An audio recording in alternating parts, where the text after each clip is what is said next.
Have you ever walked past a piece of graffiti and just kept walking? What if I told you that one of the most celebrated artists of the 20th century started his journey right there? On the gritty streets of New York City today, we're diving into the electrifying, chaotic, and tragically short life of a true original, Jean-Michel Basquiat. This isn't just an art history lesson, it's the story of a comet that blazed across the sky, changing everything it touched. Born in Brooklyn in 1960 to a Haitian father and a Puerto Rican mother, Basquiat was a prodigy from the start. By age 4, he could read and write. By 6, he was fluent in English, Spanish, and French. His mother, Mathilde, was his first and most important artistic influence, taking him to museums across New York, nurturing the creative fire within him. A pivotal moment came when he was just a child, recovering from a car accident. His mother gave him a copy of Gray's Anatomy, a book whose diagrams of the human body would become a recurring motif in his work for the rest of his life. Skeletons, skulls, and internal organs weren't just morbid fascinations, they were his way of stripping things down to their essential truths. But his home life wasn't always a nurturing environment. After his parents separated and his mother's mental health declined, Basquiat's relationship with his father became strained. He felt like an outsider, a feeling that would follow him throughout his life. At 17, he dropped out of high school and left home for good. He was now a teenager on the streets of late 1970s New York, a city that was broke, dangerous, and pulsing with creative energy. He crashed on friends' couches, survived by selling handmade postcards and t-shirts, and fully immersed himself in the downtown scene where punk rock, hip-hop, and new wave were all exploding at once.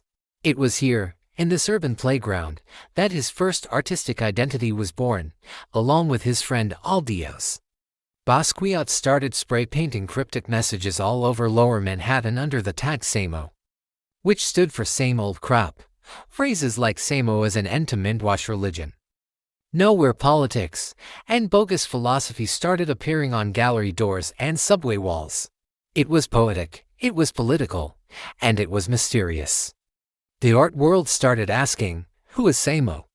When he and Diaz had a falling out, Basquiat famously announced the end of the project by scrawling "SAMO is dead" across the walls of Soho. Jean-Michel Basquiat was ready to step into the light. His big break came in 1980 with the Times Square Show, a groundbreaking group exhibition that brought together street art, graffiti, and fine art. Basquiat's work was an instant sensation.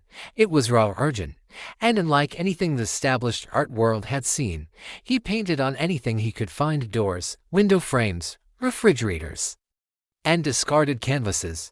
His style was a collision of influences, a blend of anatomical drawings, historical references, cartoonish figures, and powerful words. He used crowns to honor his heroes, black athletes, musicians, and writers like Charlie Parker and Sugar Ray Robinson, placing them in the lineage of kings. He used text to challenge, to question, and to express the complexities of his experience as a black man in America. By the early 80s, Basquiat was a superstar. He went from being homeless to selling paintings for tens of thousands of dollars, seemingly overnight. He traded his tattered clothes for Armani suits, which he would often splatter with paint while he worked. He lived a life of exhilarating excess. He'd paint for days on end, fueled by an insatiable creative drive, surrounded by piles of books, records, and cash. His studio in the basement of Nina Nose's gallery became legendary. He would hold court, surrounded by celebrities, musicians, and fellow artists, all drawn to his magnetic personality. One of the most significant relationships of his life, both personally and professionally, was with Andy Warhol.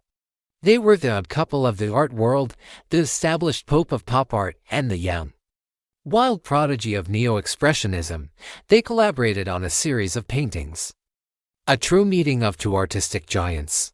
Warhol was a stabilizing, almost fatherly figure for Basquiat, but their friendship was also complex and fraught with the pressures of the art market. When their joint exhibition was panned by critics, it deeply wounded Basquiat and strained their relationship. But the meteoric rise came at a tremendous cost. The art world that celebrated him also exploited him. He felt tokenized, his race often becoming the primary lens through which his work was viewed, a label he constantly fought against. He once said, "I am not a black artist, I am an artist." The constant pressure to produce, the relentless media attention, and the vast amounts of money only amplified his inner turmoil and feelings of isolation. He became increasingly dependent on drugs, a common feature of the 80s downtown scene. But for him, it became a way to cope with the overwhelming pressures of his new reality. The death of his friend and mentor Andy Warhol in 1987 sent Basquiat into a devastating spiral. He felt more alone than ever.